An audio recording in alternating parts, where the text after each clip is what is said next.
Hi, it's Phil. March 24th, 2015. This is my diary entry number 11.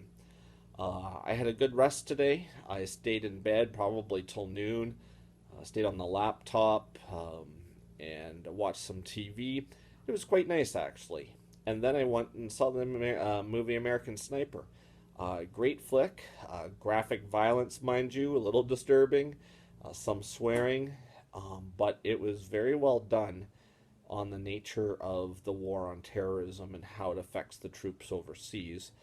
This movie, if you haven't seen it, follows a Navy SEAL by the name of Chris Pyle, who was a war hero and was accredited for a lot of damage to the terrorism over on the battlefield, took out some significant targets, but yet when he came home, he suffered with PTSD, and the war really had a significant effect on him. The remembrance of it, the sounds, the images in his head. He wasn't the same happy person that he was before he left for war, and it had a great impact on his family where it could have turned violent. Unfortunately, in the end, he was killed by a veteran who he was helping, and that is really sad. Um, what I thought I'd do is talk a little bit about PTSD, post traumatic stress disorder. And the reason why I want to talk about it is because I've know people who have it, and I know that even for myself, even though it's nothing major compared to how other people have it, I personally in my life can understand the effects of it as even as a support worker. Um, I have faced violence, and that certain situations in violence in my field, in the residential homes where I work, where there's behaviors where the clients can get violent and lash out and hit workers, can impact us. I was punched a couple times very hard by an autistic boy who was actually bigger than myself in the head. Um, and Another autistic man kicked and threw a chair at me. And then the worst incident that I faced was when I worked in Hamilton, where on a shift I was working alone. I was mauled, kicked, punched by a person supported. Um, I came out relatively uninjured because I took uh, well over 60, 70 blows. Um, but it impacted me for quite a while.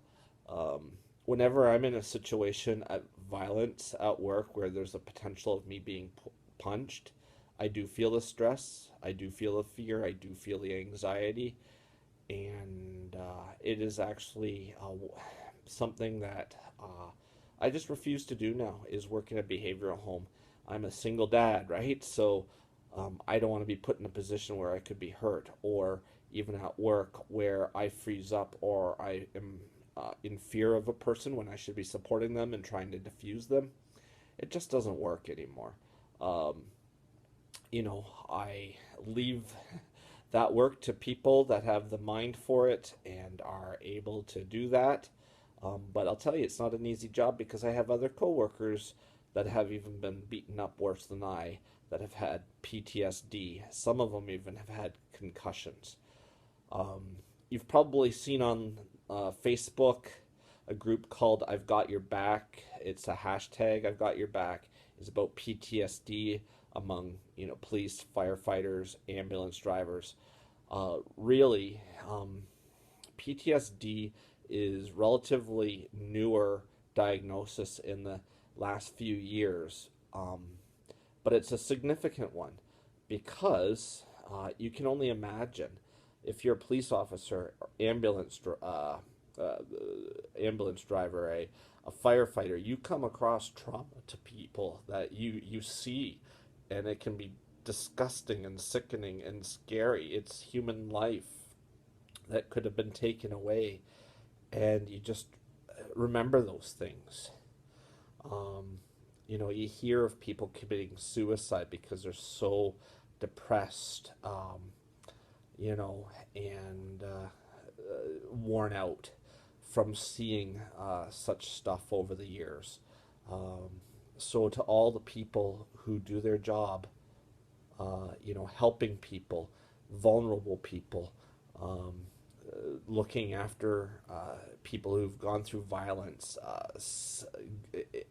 coming upon traumatic scenes.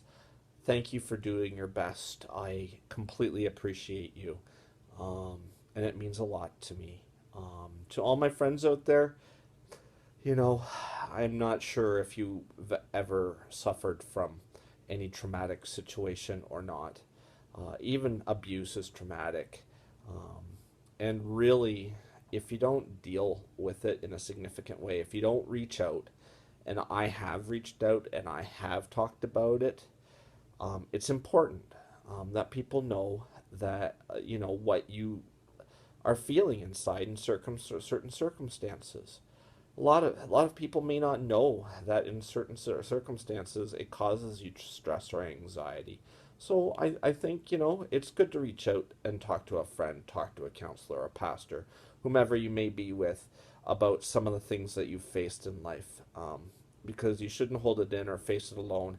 And there's no situation that you shouldn't talk about. It's not silly. You're not considered weak. You're not considered stupid. You're not considered lesser of a person for talking about those things that, really cause hurt and pain and depression and anxiety. Um, because in the end, it could help you to work through those situations and for people to understand, maybe they shouldn't have conversations about those type of things around you, or you know help you avoid those type of things, situations in your life. All right, that's what I really only that's what I have to say tonight. And that's helped me move on. And I know with my field right now, more and more I'm finding that there's more and more reasons why it might be good for me to find a different job, because after a while it does get wearing working with the vulnerable sector of society. All right, so don't ever feel afraid that you might need a change in life, because I know I do. All right, take care.